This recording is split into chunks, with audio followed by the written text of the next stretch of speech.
My name is Matt Gile. I'm the librarian for the Winooski School District, and I picked a series of unfortunate events. The second in the series, the Reptile Room. I really love Lemony Snicket, and I'm going to read the opening passage.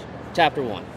The stretch of road that leads out of the city, past Hazy Harbor and into the town of Tedia, is perhaps the most unpleasant in the world. It is called Lousy Lane. Lousy Lane runs through fields that are sickly gray in color, in which a handful of scraggly trees produce apples so sour that only one has to look at them to feel ill.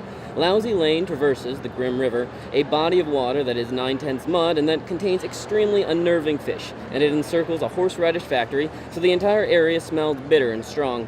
I am sorry to tell you that this story begins with the Baudelaire orphans traveling along this most displeasing road, and that from this moment on, the story only gets worse. Of all the people in the world who have miserable lives, and I'm sure you know, there are quite a few, the Baudelaire youngsters take the cake, a phrase which here means that more horrible things have happened to them than just about anybody.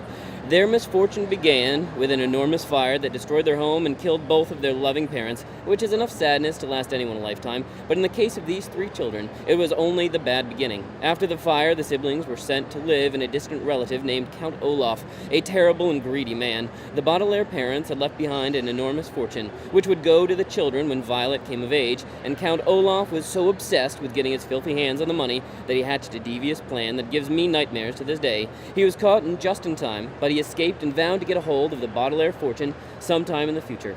Violet, Klaus, and Sonny still had nightmares about Count Olaf's shiny, shiny eyes, and about his once scraggly eyebrow, and most of all about the tattoo of an eye that he had on his ankle. It seems like the eye was watching the Baudelaire orphans wherever they went.